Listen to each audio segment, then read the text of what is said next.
Welcome in to the Casual Chaos Podcast. This is Casual Chaos Live. I'm your host, Jay Ash. I'm joined as always by Jeff and Bubba. What's up, fellas? What is going on? What's up, fellas? Just keep my head going to the beat. Still not used to this intro. Still not used to this intro music playing as we come on. Changes my whole attitude. Nice. Ready to go. Ready to pod. Ready to do it. You guys having a good week? Well, I was having a great week until Jeff pointed out this morning in our email that there's no football this weekend. Very sad. Very sad. Football is clearly overrated, guys. In fact, my data tells me it's a fad. Probably not going to be that popular in 26, 27. So we'll see what happens. I looked up the date for the Hall of Fame game this morning. I was like, when's the Hall of Fame game? I know we still have the Super Bowl. Wow. You should call the commissioner and see if they could do some off-season mega pool if that's how hard up you are for the sport. Maybe get a little Dwayne Johnson UFL action or whatever the hell it's called these days. I love it. So, all right. Well, it is a Thursday night. It is 8:10 p.m. We are coming to you, at least a handful of us are, from the Arctic city of Tampa, Florida. It's cold. My toddler just opened the door, so we could have a special guest here in a minute. Jeff, how's the weather up in Philly? Cold, my man. Cold. Oh, there he is. There he is. Hey, you saying hi? Good. Yeah. His name's Bubba. What's he like tonight? That's Jeff. Yeah, he have any winners? Does he have any winners? Because we're all out of them here. Hey, who's going to win that game? Who you like? Okay. Look at buddy. This is good. We might get a ratings boost here. We'll try anything. Yeah. All right. So somebody fill in here while I handle the kid. Well, we can go into talking tickets if we want to go into some talking tickets here, fellas. Yeah, there you go. That works. Let's see what we got. All right. First up, we had Rain Man was all over it this weekend. He was throwing us some good bets this weekend. Starting off with this Puka Nacua bet. Puka Nacua is fucking unbelievable at football. He's good. He's good at the football. He had 9 catches. Apparently, he's like the only guy that can play well against the Seattle defense throughout this whole year, it seems like. Seriously. But Puka Nacua, over 7.5 catches, put up 325 to win 275. So good W right there for Rain Man. Love that. And what did he have exactly? 8? Is that what he ended up with? He had 9. 9. He had 9, so he was comfortable there. And then we had Jay here with a big winner. Jay had JSN with at least 105 receiving yards. JSN with a touchdown. Cooper Kupp with a touchdown. And Jared Verse with a sack. $20 paid out $540. So, hey, now, it's not bragging rights. You should have probably put this in the bragging rights, Jay. But it is a 4-leg parlay that you nailed here. $20 paid out $540. Awesome stuff there for Jay. It was good stuff. It was exciting. I actually had to do a double take because I forgot about the Verse play. When Kupp scored, I was like, I think that pays me something because I had it straight up. And I was like, I think I parlayed that. And sure enough, Verse had that sack. So it was exciting. It was a good day. Love it. Good stuff. Then we go with our winners. Unfortunately, sometimes we do have losers. Rain Man here decided to throw some down on some NBA action. Now that football's winding down, you'll probably start hearing us talk a little bit more hoops. He had LeBron James over 5.5 assists last night against the Bulls, unfortunately, or maybe a couple nights ago. Unfortunately, LeBron only had 3 assists, which is well under his average for the season. So tough one there for Rain Man, but can't win them all. No, you cannot. But bounces back again. Sunday was, if you liked points, touchdowns from big names, and exact margins of victory, the Discord was popping with victories. It seemed like. So again, Rain Man had Seattle to win by exactly 4. $50 bet that paid out to win $335. So fucking awesome there. What were they favorites in that game? Were they favored by 4.5 or 5.5? Yeah. Well, I think it closed at 4.5, right? So he nailed it. Yeah. Well, either way, he nailed it. But great stuff there from Rain Man. So that's all the ones that we had for this week. We had some more in there, but those are the kind of the highlights. We don't want to go over the lowlights too much, but send in your tickets, guys. Send them to the Discord. Send them on Twitter, Instagram, X. Sorry, however you pod with us. Find us on any kind of platform. We'll talk about it. We'll shout you out. And we got the Super Bowl coming, but not quite this week. Good to see some winners. Nice hit, Jay. Yeah, very nice. Yeah. Love that. Thank you. It made up for the previous game. Yeah, this next week should be big for tickets. Obviously, with the Super Bowl coming up, and people will be betting on that all week. So, well, we'll talk about that towards the end too. But just a little preview to get it out of the way early. As always, we want you to follow us on the socials at Casual Chaos Live. But this is the week, right? This is Prop City. Even casual fans know that there's props. So we'll be posting on the socials to remind you. But get your tickets in so we can talk about it next Thursday and just have a prop fest of an episode. So send it in. Anything from coin toss to Gatorade to I've got some elaborate thoughts on the anthem. Hoping they publish the numbers. They've been hiding some numbers lately, but I got some good intel from VSiN last night, so I'm really excited. Really excited about the props. So let's go. We'll save that. When I tell you guys what the plan is for the anthem, you'll be like, no, that's not true, and then it is true. It's going to be quite a thing. So Bad Bunny's got his work cut out for him at halftime. So anyway, let's talk about what got us to the Super Bowl, and let's start with the snow game. It was what we would call white outside. What did you guys think of the snow and the lack of energy in that game? That game, obviously, is it started out relatively normal, right? I mean, the snow itself really didn't get bad until like the end of the third quarter. I mean, that's when it really started to cause havoc. But I guess whether you like that game or not just depends on whether you're pro offense, pro defense.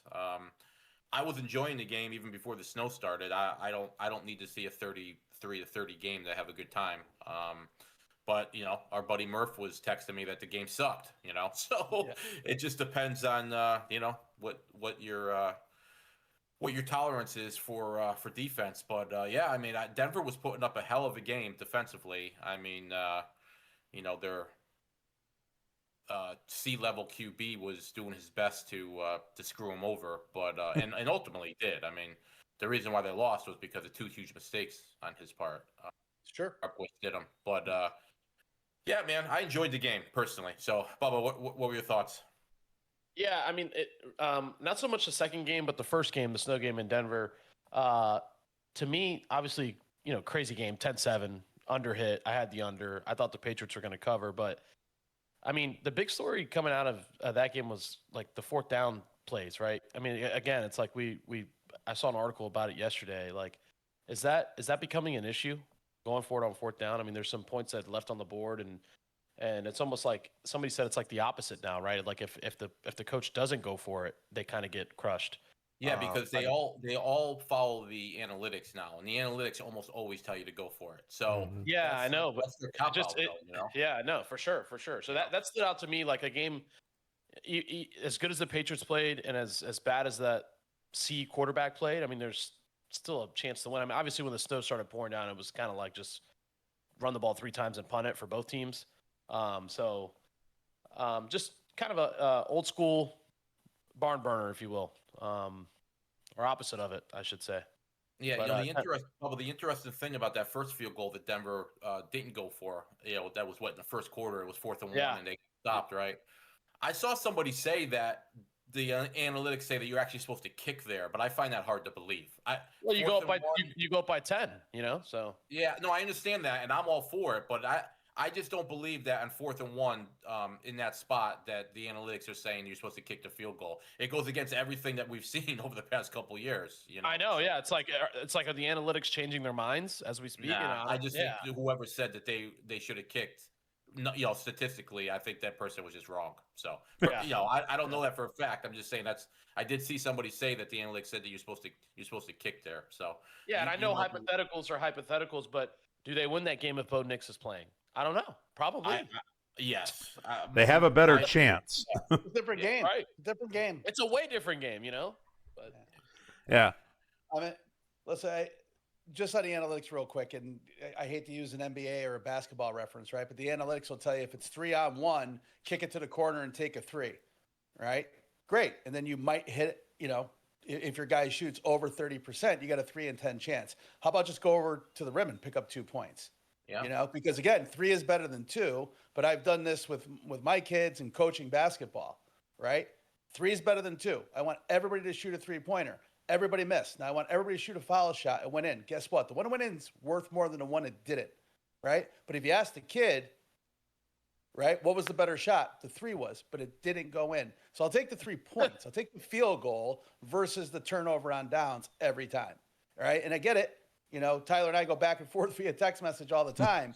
You don't win the game, but you can certainly lose the game by not having enough points, because if the other team outscores you eventually, that's where you're at. And again, if you go for it on 4th down 3 times and get stuffed all 3 times where you could have had 9 points and you lose the game by 4, guess what? If you fucking kick the field goals, you win the game. Period. Yep. Hard stop. Right? Yeah, so I agree, but a lot of these guys will rather lose if it means that they did things correctly, you know what I mean, than win. And the GMs are all analytically minded too. And again, I'm not saying there's anything wrong with the analytics. But they're protected. You know what I mean? So, and there's a couple things at play too. If they did the opposite, if they went against the analytics and ended up losing because of it, that's when they could get in trouble. You know what I mean? Yeah. So I would like to ask the 9 coaches that lost their job this year on an exit interview if they have different thoughts about some of the decisions they made. They might get a yes. So back to the game. I agree with you, Jeff. I had a good time watching it. I thought Tracy Wolfson just did some amazing directional snow work. It was just amazing. Oh, yeah. Her pointing out how when it's this way, I can't see, but when I turn around, I can. So that was really great illustration. Emmy Award winning, I think. Personally. And regarding Murph's comments, this is the same guy that texted you last week and said Josh Allen reminds him of himself. Jokingly, but yeah. So if you guys were wondering if we're going to clip anything and put it out as a short, I think that's the one right there. So Murph, if you do listen to this tomorrow, I played with you. I played with you in high school. I played against you with college. And I can say with complete recollection, you and Josh Allen do not remind me of each other at all. So, is his first name Josh? It is not. He might be Josh Ing, but it is not. So anyway, one question I kind of have and it kind of got sparked up with this game, obviously in particular, about the weather and how much of an effect it might have had. Not saying it changes the result. I think New England probably wins that game no matter if that snow comes in or not. They were winning before the snow came in, right? I think they took the lead and the snow moved in right when he pretty much took the lead. But, do they need to, people have been talking for years that every game should be in a dome because then you get the best football, quote unquote. The best team will win and there's no outside, influence or whatever. It just sucked watching this game from a viewing standpoint because the fourth quarter became just nobody could move the ball. Right. That's the only reason I say it sucks from that standpoint. Obviously, if touchdowns were happening, it'd be a different story. It wouldn't have played in, but one team barely had a quarterback too. So if you look at it that way. Well, compounded response to that in the sense of did the Patriots defense play an amazing game by not giving up a point for 55 minutes after kind of a fluky long catch? Or was it strictly because it wasn't Bo Nix and Stiddy turned the ball over too many times? You know what I mean? And flip that around. Did Denver pitch, essentially a shutout without Stidham's mistakes? Or did the weather completely hinder Drake May and offensive play calling and Vrabel deciding we're just going to run the ball 3 times and punt and we're going to play defense. You know what I mean? So I guess, Tyler, my thing would be, would the World Series be better in a dome? Because it's really not fun to play outside in cold weather.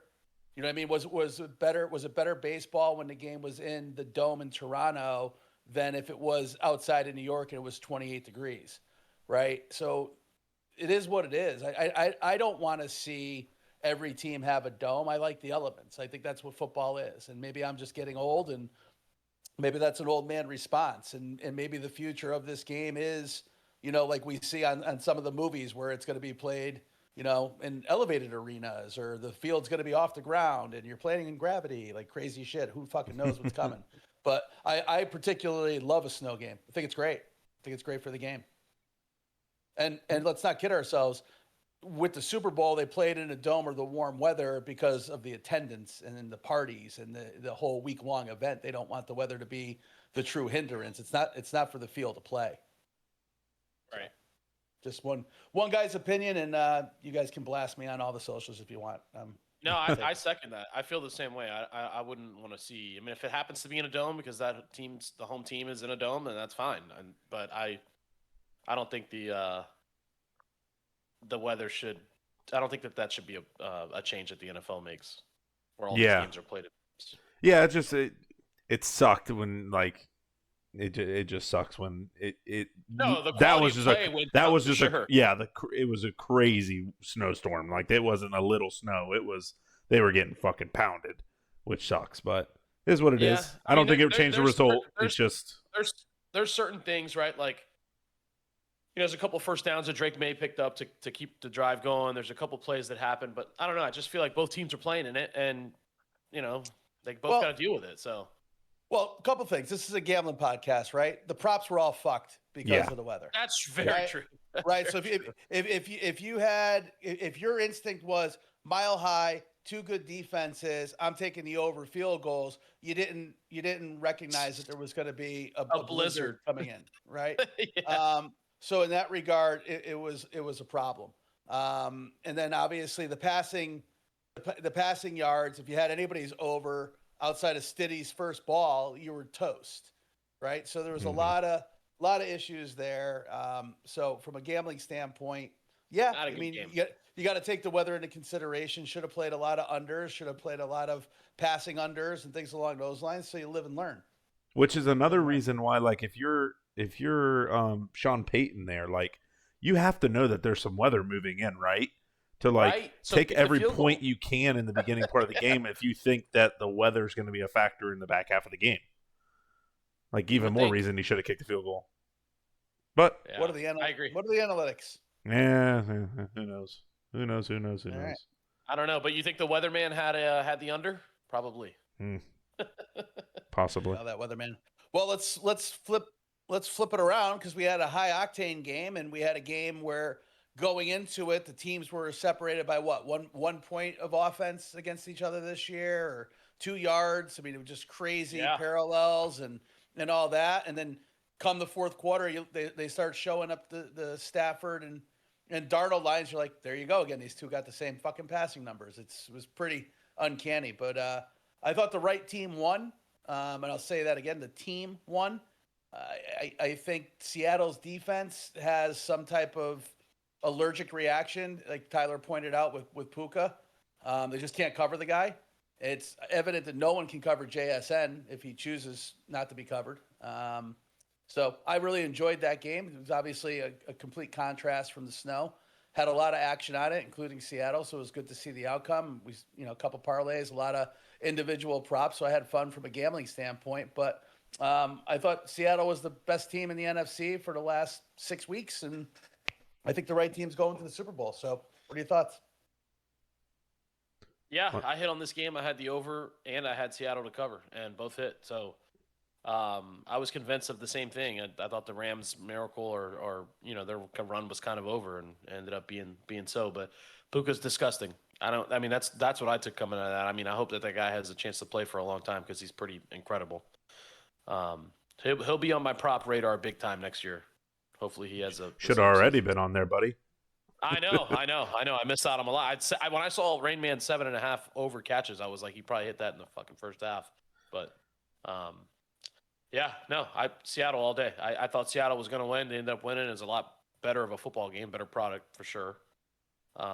So that's it ended up playing out just how I thought it would. But competitive game, to say the least. And Jeff, what do you think? Well, I'm not so sure that Seattle is the best team in the NFC. I bet you if that game was at LA, that the Rams win that game. But Wow. whatever, Seattle got home field advantage. That's all that matters. It was a great game. It was very enjoyable. I mean, obviously a huge difference between the Denver game, right? I mean, which is fine. It was good to see, two different types of football. I had Stafford with at least 3 touchdown passes, and I basically said last week that if the Rams were going to win, he was going to have a big game.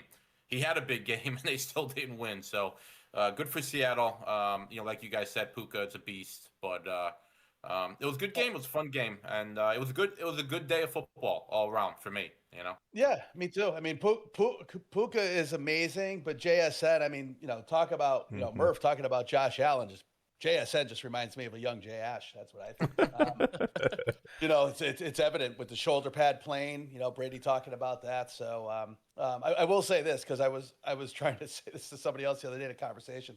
The best catch in the whole game didn't count. When Stafford threw the ball away, like basically over the goalpost, and JSN was like, "I'll take that." Like his body work in the air was so sick, and the way he caught it and just threw it to the ground like this, I was like, "Oh my god!" You know how hard that is? Yeah, it's crazy. So yeah, he's very talented too. He's going to be good for a long time. There's no doubt about that. He's unbelievable. So we smart player too. I saw some highlights of him on somebody's Twitter thread. Like smart, high football IQ too. Listen, he's in year 3 now, and 3 years ago, so I've drafted him in all my fantasy leagues the last 3 years, and I caught a lot of shit his rookie year because everybody was talking about Olave and talking about the kid from the Jets, drawing a Garrett Wilson. Real quick. Garrett Wilson, and everybody's just like, these two, and I'm just like, you guys realize that JSN was younger than them, and he was still the better receiver on that Ohio State team. And I just think he's phenomenal. I think you could see it in college. He was just exceptional. So. Oh yeah, his national championship game, he had like 360 yards of receiving. Yeah, it was sick. bet that sick. Because apparently he plays well in these big games. Just bet him to have like 200 yards of offense. Well, in the mega pool, I have him as the Super Bowl MVP. So we'll see where that goes. That looks good. Shout out to the commissioner. So. All right. So before we get away from football, I mean, unless you got something else about that game, I did want to mention one thing real quick. Just going back to Tyler's comment about the snow and should these be neutral site games or whatnot. The only thing I'm a firm believer in playing the games, like they keeping it like it is. Playing you are on home field advantage for a reason, and if it ends up being shitty weather, so be it. But I think we're coming to an end to that just because a lot of these stadiums are going to be the newer stadiums we're building are going to all have retractable roofs or pure domes. I mean, Tennessee's going to have a dome. The Browns are going to have a dome. Washington's going to have a dome, and so are the Bears and the Broncos. Like their new stadiums are going to have retractable roofs too. So it's actually going to be we're coming to like an end of an era because you're just not going to see games played in snow anymore. Which is kind of unfortunate, at least to me. So. Yeah. The Browns should play in a parking lot. They shouldn't be allowed to play football. Did you see Emmanuel Acho's take on the Browns, by the way? The wise mind of Emmanuel Acho? He said that Shador and nobody, essentially, and I'm paraphrasing a little bit. I'm not going that crazy, though. Shador and everyone on the Browns should not listen to Todd Monken because he hasn't won anything as a head coach in the NFL. Yeah, I saw it. It's crazy. Which is an absurd take to take. So just if you haven't won a Super Bowl, you just can't coach. You're just not allowed to coach in the NFL if you haven't won a Super Bowl. I'm sure this flows both ways, but the gentleman you just named, he doesn't know me. I've never heard of him either, so I have no idea who he is and what he's talking about. You've seen him. He's Have a I? talking Is he? he's a talking head on ESPN and stuff.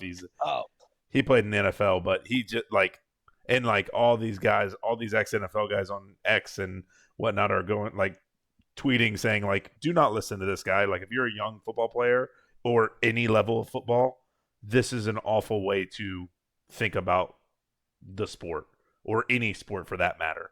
Like get better and learn. You can learn from anybody. Like that's crazy. And Of all the Shador dumb should shit take we've ever a said on this lesson from podcast, anybody. Yeah, they paid that guy to say that on Yeah. TV. Well, he's been the offensive coordinator for 2 MVPs in the NFL, I believe, and I think he won 2 national championships in football as a OC. So he knows football. It's not let's not act like the guy doesn't know football just because he hasn't been a head coach. He doesn't know it like Shador, who is a Pro Bowler. Pro Bowler. Right. Cash your tickets. Whoever had it, cash your tickets. Oh my I'm god! sure somebody did. Yeah. Statistically, the worst quarterback in Cleveland Browns history, and that is a long history of really bad quarterbacks. Even worse than Johnny Manziel? That's crazy. Yes. Worst QBR in Cleveland Browns history. Damn, didn't Johnny Manziel skip a game too?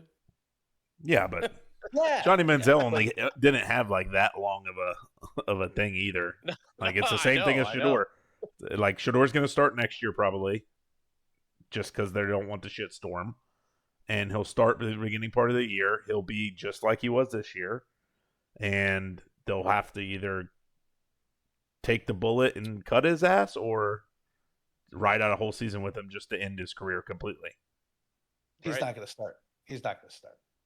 I don't know, dude. Unless they draft somebody. Well, don't call me Ocho Cinco. Might have to talk about when Monken benches him. So we'll see what happens. Yeah, he might. All right.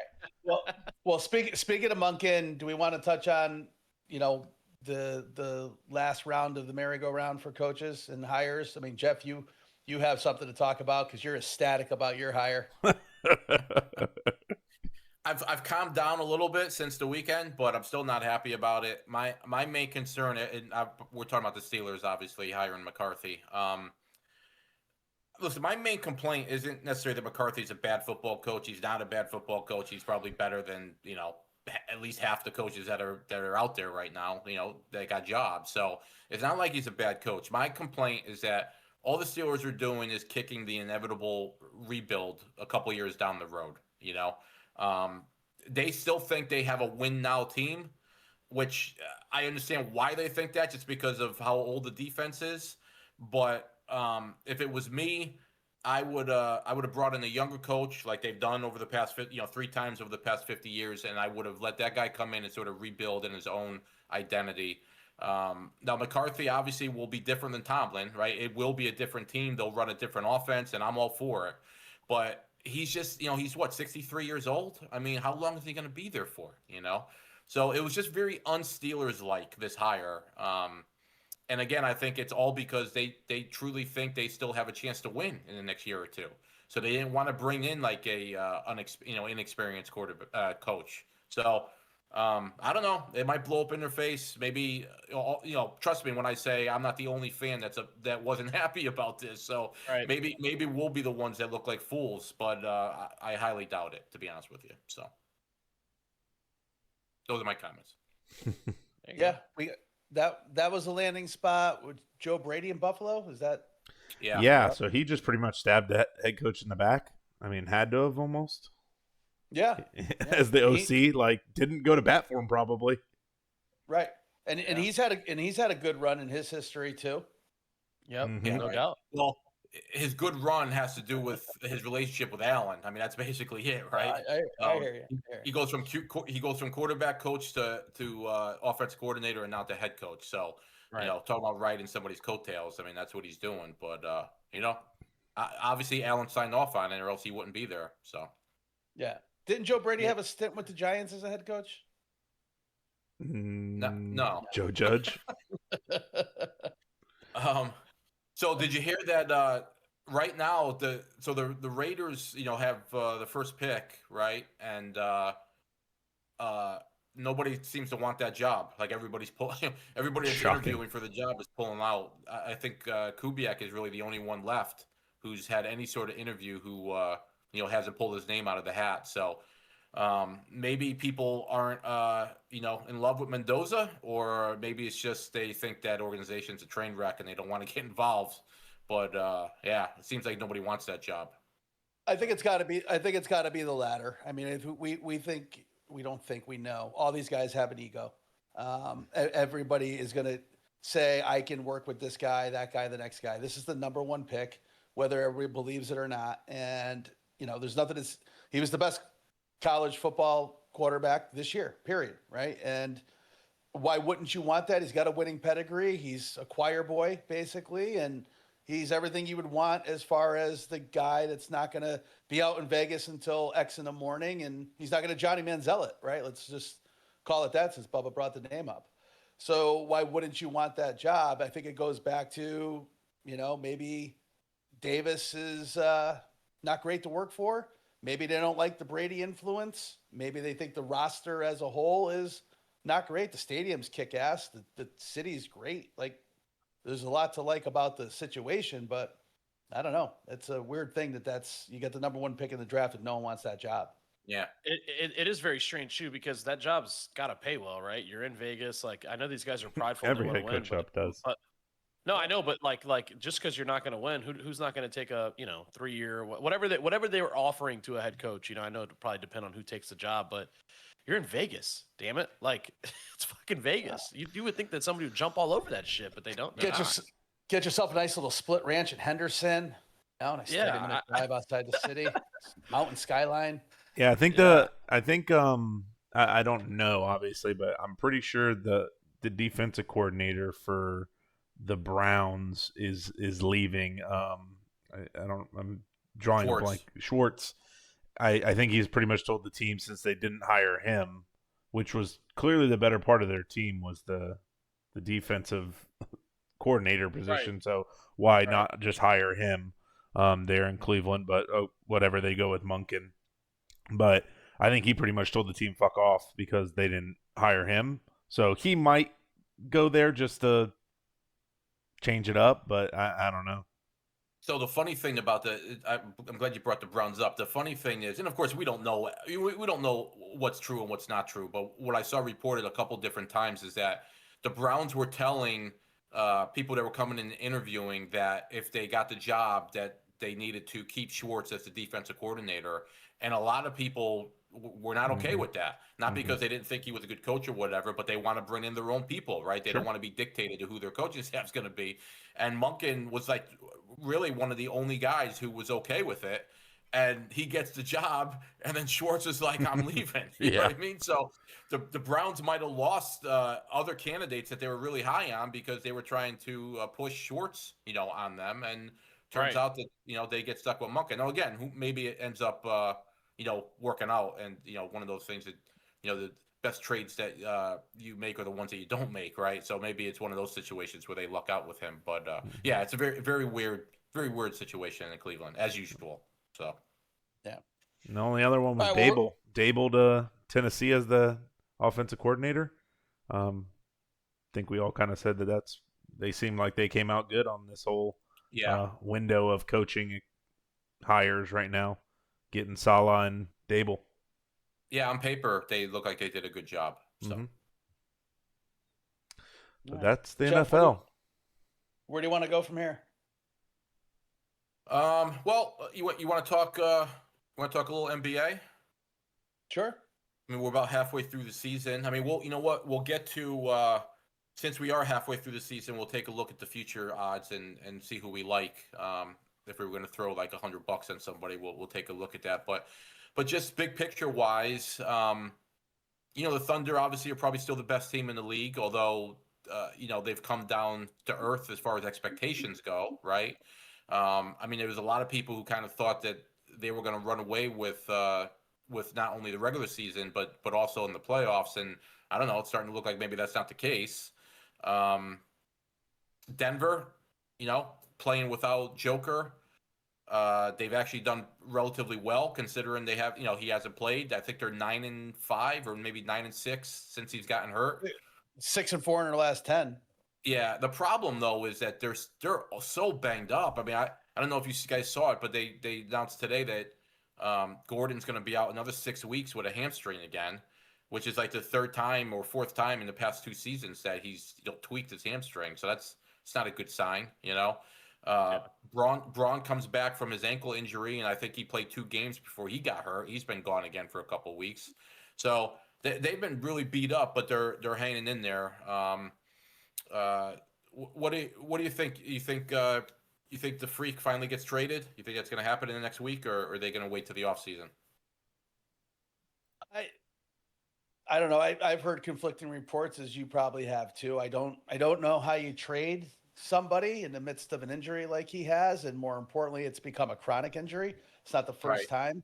So, is there somebody out there that's willing to take a chance? Sure. Are they going to give up the treasure chest they need for Milwaukee to say yes? Because if you're Milwaukee, are you taking anything less than the Durant deal, the Durant deal from Brooklyn to Phoenix? Like, not, or I mean, fuck, even the Bridges deal to the Knicks. Like, you're at minimum 4 first-round picks, right? Plus assets. I'm not doing that if he's hurt, and I'm certainly not doing that if I'm San Antonio. No, the team. You made a joke when Butler got hurt. You made a joke, well, they should just trade him. But now it's actually looking like something that they may do because he's got an expiring contract next year, right? So if they could, supposedly Golden State is interested in Giannis as they should be, right? Pair him and Curry up. I mean, that obviously makes sense. Although it's kind of a weird mixture. I mean, that's the problem with him, is that he's such a unique player.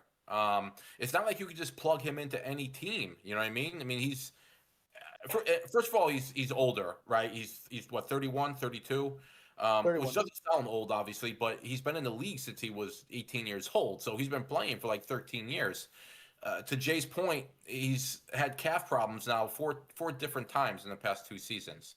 Stuff like that doesn't tend to get better as you age. You know what I mean? So it's a really weird situation. I mean, he's going to be a free agent after next season. So no matter where he goes, he's going to want a new contract. He can sort of dictate where he goes. Like, he can just say, hey, I want to go to Miami, and that's it. Like we've seen other people do. You know what I mean? And then all of a sudden they don't get the package that they think they might get. So the whole thing's kind of a cluster, but we'll see what happens, Well, the Butler thing, and yeah, I did make that joke the day he got hurt. What you're describing, though, is a salary dump, move on. You're not going to get much in return for him, and you're going to get, is he going to a Sacramento where somebody's like, fuck it, we'll just eat the salary. We need a name next year and hope he comes back. You're not giving up multiple first-round picks for that.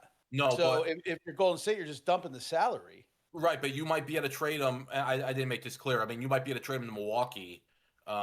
Because Milwaukee knows they're losing that salary next year. And then you throw in Kuminga in that deal, you throw in a couple first-round picks. That might be the best offer that they get. Just because of, like we just talked about, the uniqueness that Giannis has. I mean, he's not somebody you could just plug into any team, Yeah, I would say this. I would position it back to you like this. I'll give you a 4-year window.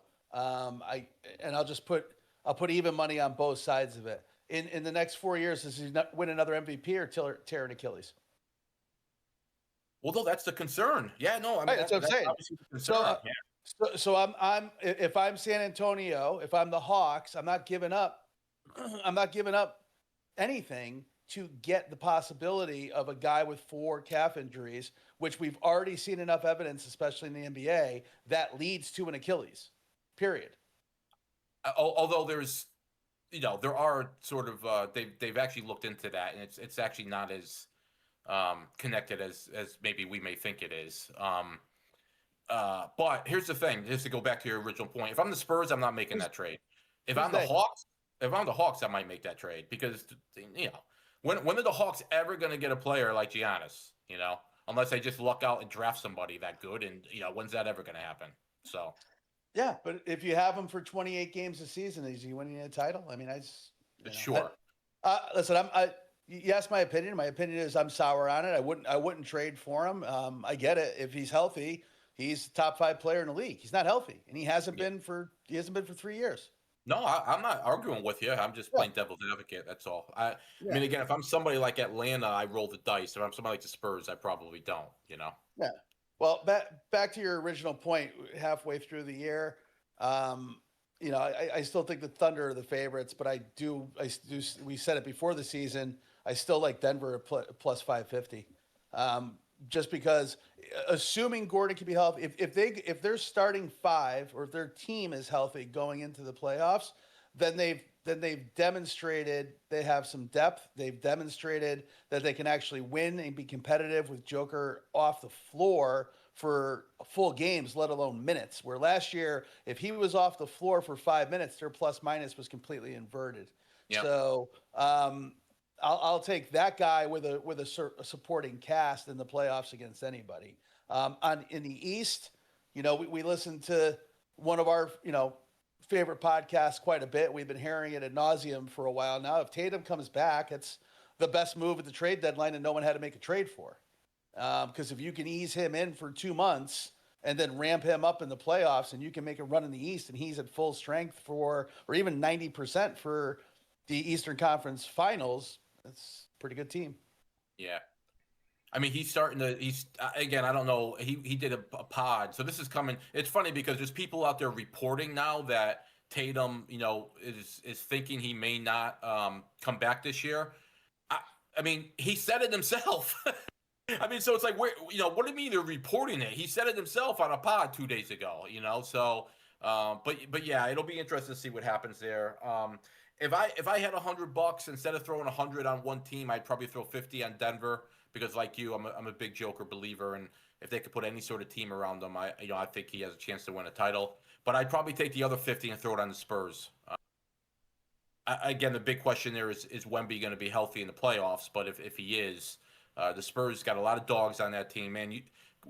Castle destroyed Houston on defense the other day. I mean, he was guarding 3 different guys, and none of them could do anything against them. It was crazy. But yeah, so I'd throw 50 on the Spurs at plus 1,400, and I'd throw 50 on the Nuggets at plus 550. Sorry, guys, we monopolized the conversation. But Bubba, Tyler, what do you guys got as far as the NBA? Bubba, the NBA stands for the National Basketball Association. That's what I was going to say. You guys are rightfully so, because I'm not a huge NBA fan. I mean, I'll watch the finals religiously. I'll watch all 4 to 7 games of that series. But if I had some money, if I had $100, smart bet would be to throw it on OKC or Denver. But I'm gonna if this is a gambling podcast and I have the right to do this, I would go and throw some money on the Cleveland Cavs, or even possibly the Detroit Pistons.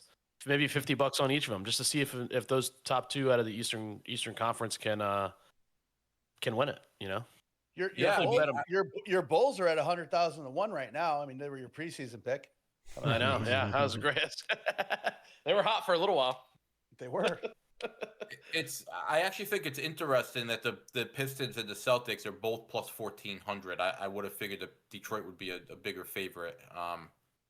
Of course, we'll see what happens, because again, there is a week to go before the trade deadline, so some of these teams might look a little bit different in 7 days. But I don't hate your Cleveland pick, because they've underperformed this year. I mean, people expected a lot more out of them. Now, I think they overperformed last year, but they're underperforming this year. So, do they regress to the mean as the year goes along? And in their case, it would be a positive regression, right? So that's not a crazy bet. Yeah, I will say this. I will start paying more attention to it, obviously, because there's no football on, and I'll start paying attention to college basketball, and then it'll leak into the NBA too. So I'll have some content for our listeners and followers, a little better input on these NBA games. But I would take an Eastern Conference team, just because it'll pay out more, and one of the teams is going to get there. If they go up a game or 2 in the finals, then you hedge it. That is a fact. Yeah. Yep. They have to get there. Tyler, any thoughts on the NBA?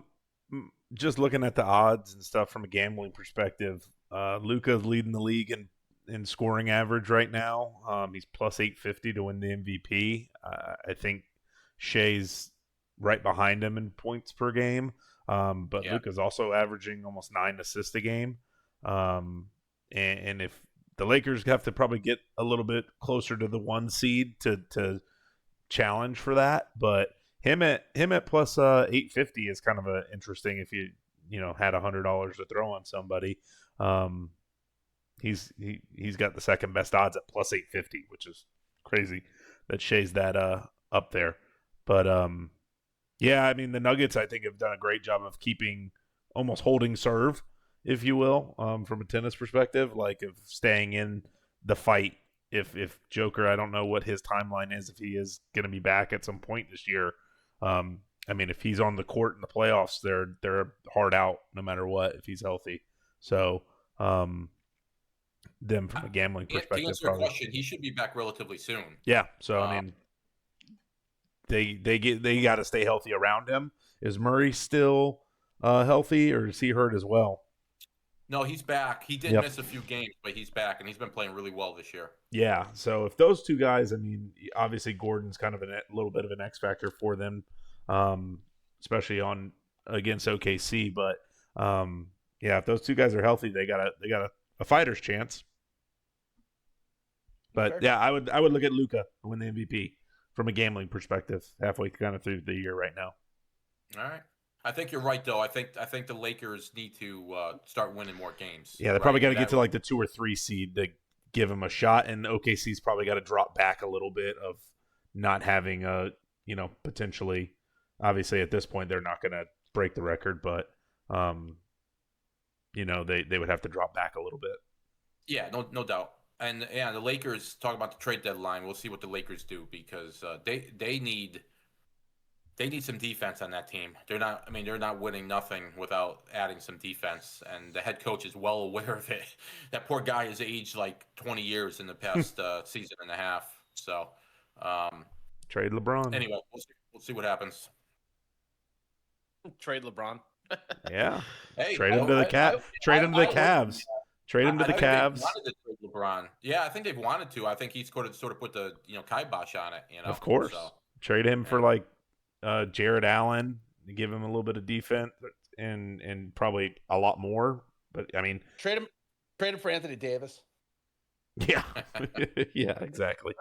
Great. But yeah, I mean, it's not the craziest. I mean, obviously, it would be crazy if LeBron gets traded, but just from them selling his jersey standpoint, I doubt they're going to do that. But from a basketball standpoint, it makes sense.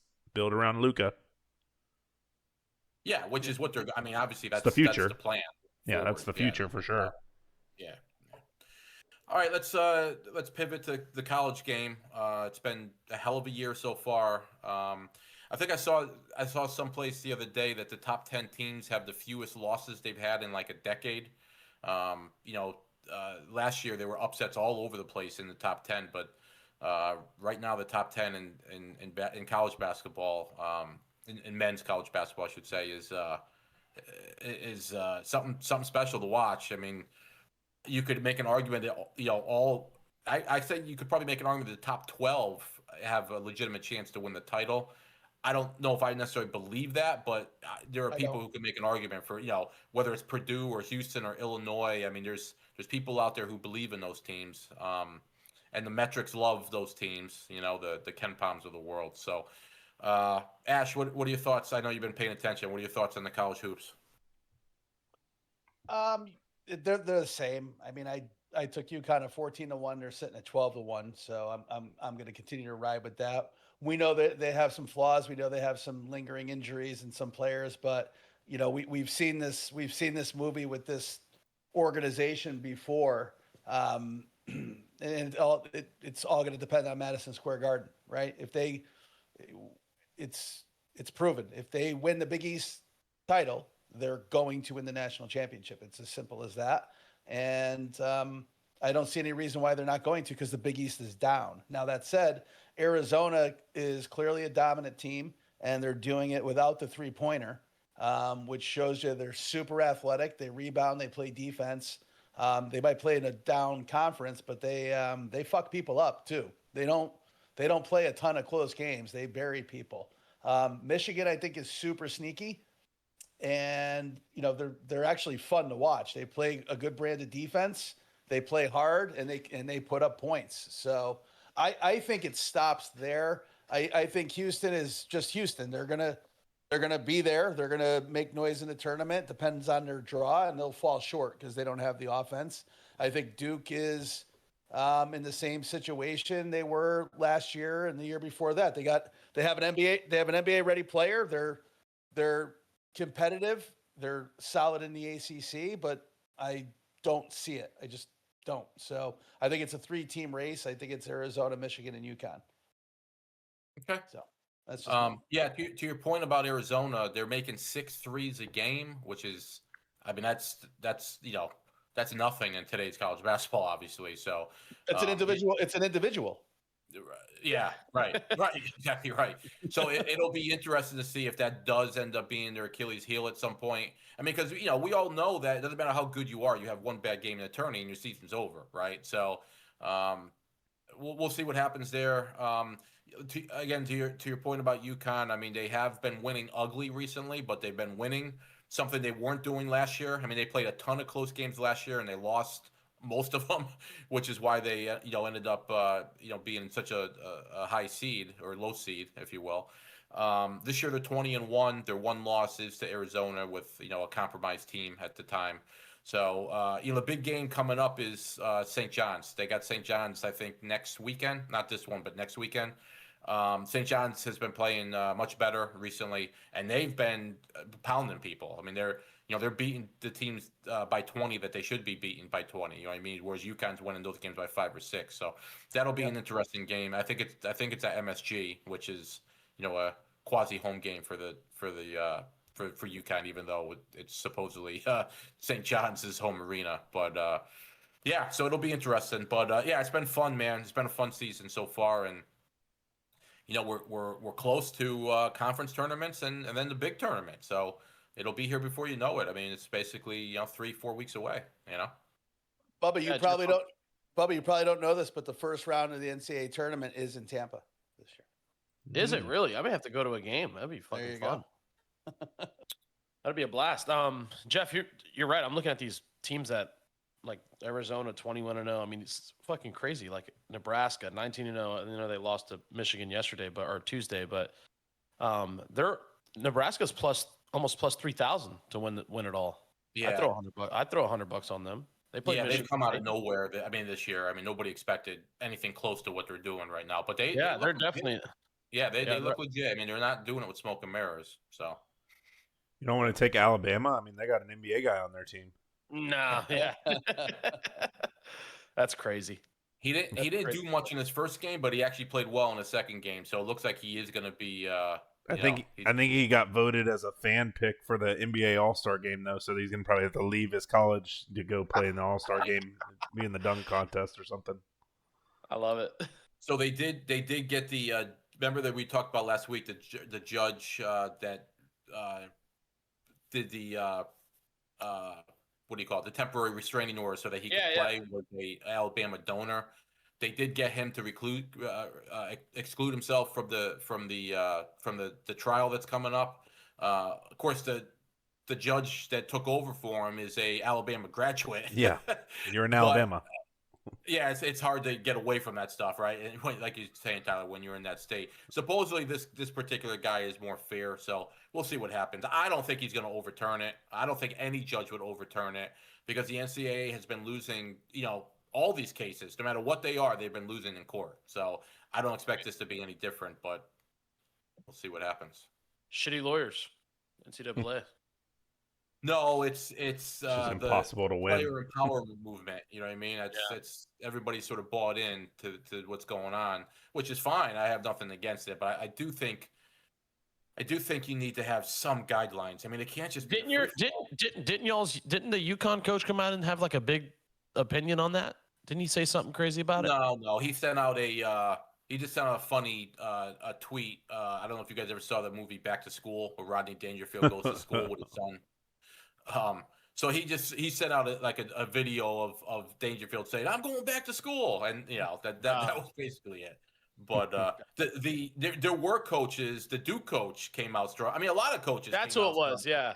you know. So Yeah. anyway, whatever. It is what it is. They all basically have negative opinions about something until it's their turn to do the same thing, you know. And then Right. they say, well, what are we going to do? I mean, it's legal, so we got to take advantage of it. I mean, that's what they all say, you know. So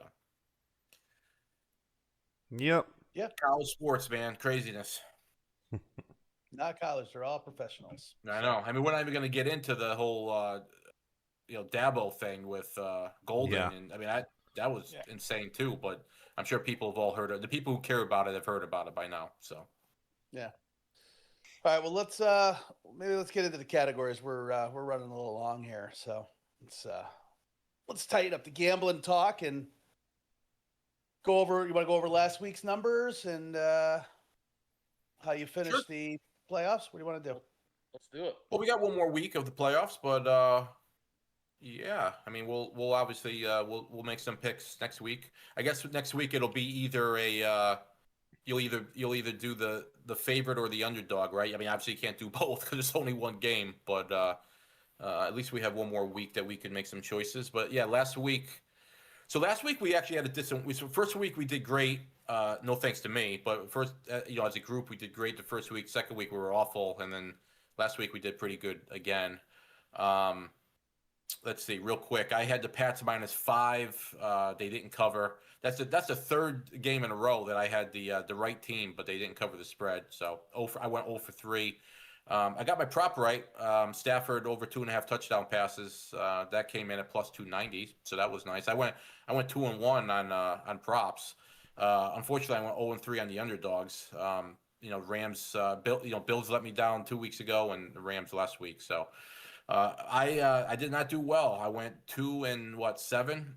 The only good news is that my 2 wins, like I said, were the props. So I was +290 and +135. So overall, even though I lost 7 games, I think I only I lost like $300, which I'll take it in that situation. You know, Jay, how you did a little bit better than me. How'd you do last week? I had Seattle, so I swept the leg with the locks. I went 3-0. Conversely, got my leg swept on the props, and Travion just wasn't built for the snow. He was facing the opposite direction of Tracy Wolfson the whole game, so it was tough for him to get his footing. And then the underdog play, I stayed away. I was smart. I stayed away, and I didn't lose as a result. There you go. So last week I had the Pats with Jeff -5, obviously an L. Good game though, 10. They ended up winning 10-7. And then on my props, I had Drake May to throw a touchdown. He did throw 1 touchdown, so I hit that at plus 290. So it ends up paying for the Rams loss, which I took as my underdog. So 1 for 3 last week, but plus 290 is helps a lot. Yeah, you made money. You and I both made money because of our props. Yeah. Yep, and I had Seattle -2.5 W, Cooper Kupp anytime touchdown W, and the Broncos, which I thought was going to come in. I thought I was going to had a potential for 3-0 this week, but Broncos took the L, so I went 2-1, 2-1, and 1-2, respectively. Yeah, and you were and your prop with Kupp was +275. So we hit some, we hit 3 pretty nice props there: 290, 290, 275. Mm-hmm. So. Yes, sir. All right, so this week we are shifting away from the NFL, obviously, and we're gonna mix in some basketball, golf, and even some hockey. Tyler, why don't you start it off? What's your lock of the week? My lock of the week is Sunday. There is no spread yet for the game, but the Tampa Bay Lightning have been playing some goddamn hockey, fellas. They've won like 13 of their last 14 games or something like that. They are on a crazy tear right now. Second best odds to win the Stanley Cup right now at +550. I'm going to take them to win. They play in the Stadium Series game in Raymond James Stadium on Sunday against the Boston Bruins. May even have some snow flurries during the game, which sounds crazy, but that's actually a possibility with the weather is saying.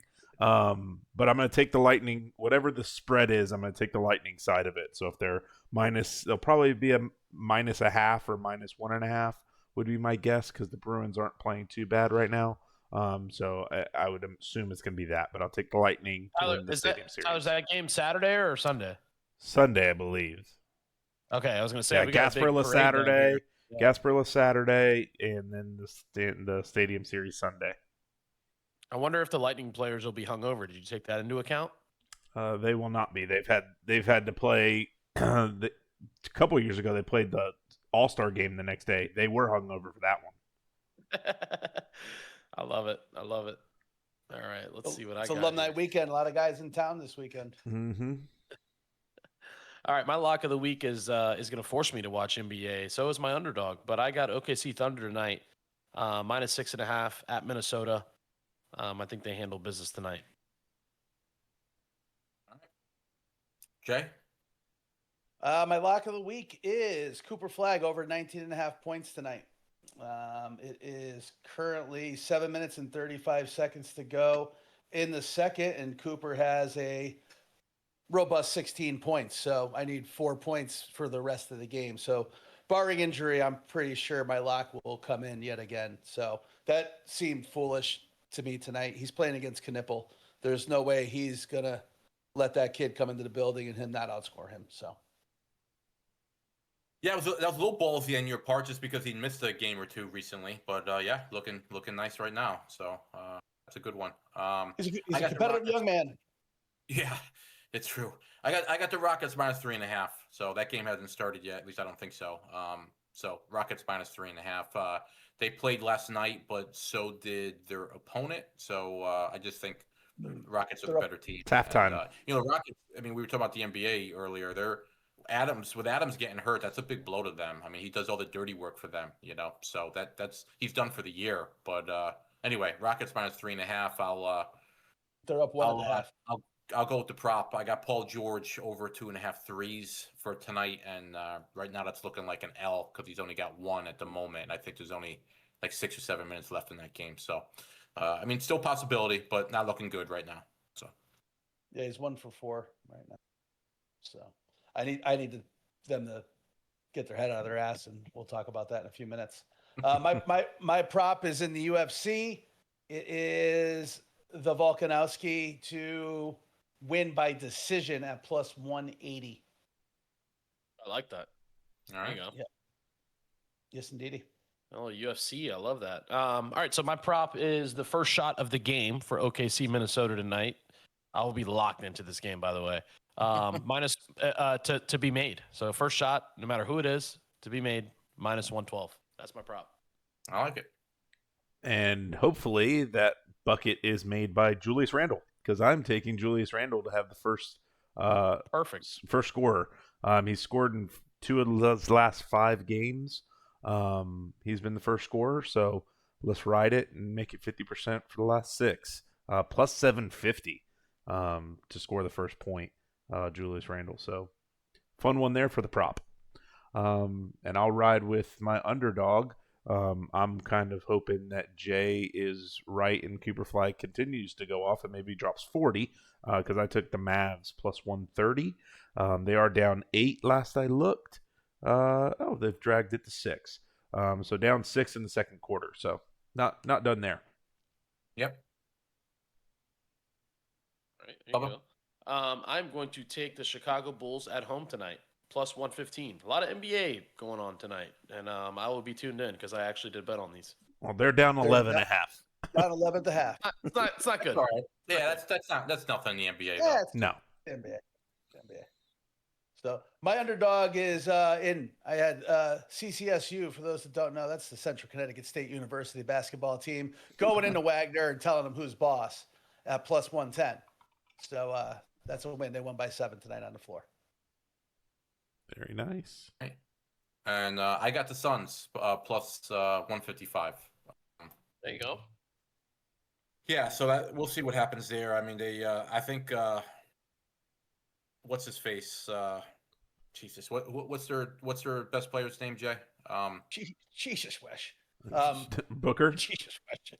Yeah, Booker. I don't think he's playing tonight, but I still like the Suns. I mean, they they bought into what the coach is selling. They play hard, and it's a home game. So I'm taking the Suns plus 155. So yeah, like Bubba said, a lot of NBA, a lot of basketball. We'll see how we do. It's really the first week we've concentrated on hoops. So we'll see if we can get off to a good start. Uncharted territory. We're just blazing trails here on the Cash Cast podcast. So let's get into bragging rights. What do we got from last week? Anybody win? Anybody bragging? Nope. No. I don't think we got a bragger this week. Jeff, No. you had the Magic minus 6.5, Con Knipple over 30 points or rebounds and assists, and then Denver minus 5.5 and the Spurs minus 13.5.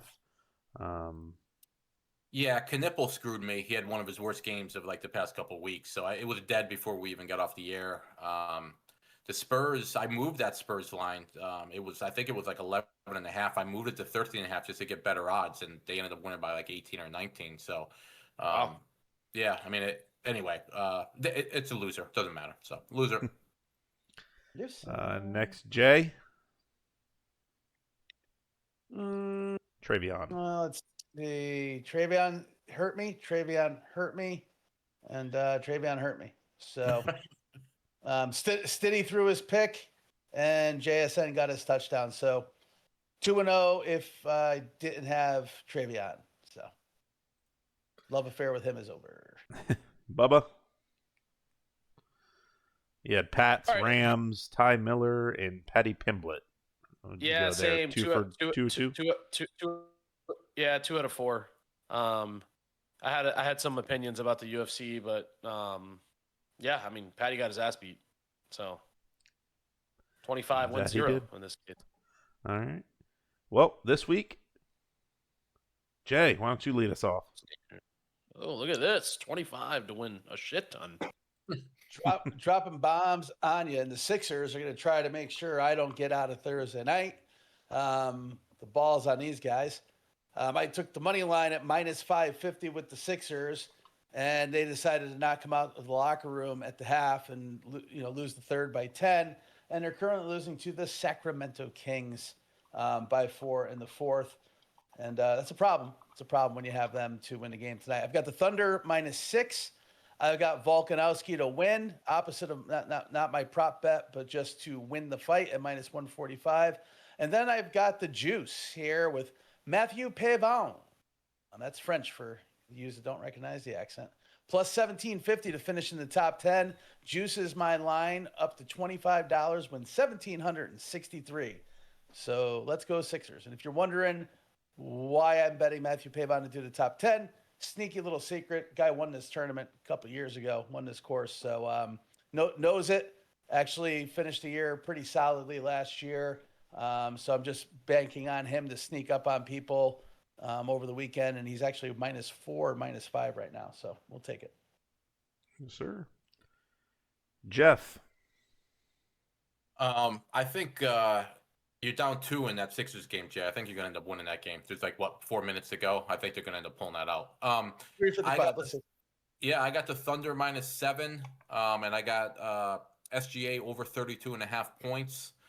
That line jumped today. I know, Bubba, you said you got it at 6.5. I think it was 5.5 when I first saw it this morning. So yeah. I waited too long to put that in, but I still like OKC. Hopefully they don't win by 6. I'll be pretty pissed. Suns, Pistons over 215 total points between the two, and I got the Wizards winning outright, which looks like it's going to happen. I think they're up 7 with 3 minutes to go. So hopefully the Wizards close that one out, and at least I'll be 1-0 when we get off the air here. So 25 pays out just under 400. Nice. Yeah. Bubba. All right, let's see here. I have got the Florida Panthers on the money line. Right now they're down 4-2 in the middle of the second period. So a lot of time left in that hockey game, but they're down 4-2 to the Blues. Let's see here. I got Memphis, who's up 11 points right now on Florida Atlantic on the money line. I've got South Alabama, who's up 10 on Coastal Carolina right now. And then I've got Hawaii at Cal Irvine tonight at 11 p.m. to win on the money line at plus 115. 25 pays 204. I really need the Panthers to turn it around. So I may have the NHL on a small screen here in the bottom corner here soon if this game continues. So what you get Weird things going on. Weird things going on. I'm watching college basketball and NHL right now. So it's a weird feeling. All right. Well, hopefully we get a W this week. Hopefully let's get out of today, and then we'll figure it out, I guess. Yeah, I would like to see Jay's ticket hit. That'll be fucking 1,700. Come on. Yeah, we split those tickets, right? When we win, we split those. I'm going to go third person here for a second. Jay would like to see Jay's ticket win. I love it. But you're down 1 in the Sixers game, so you're Jeez. Yeah, we're getting closer and closer there. So Jesus, Wesh, I don't understand what these kids are doing out there. all right, boys. No all right, football this weekend. What are we going to do on Sunday?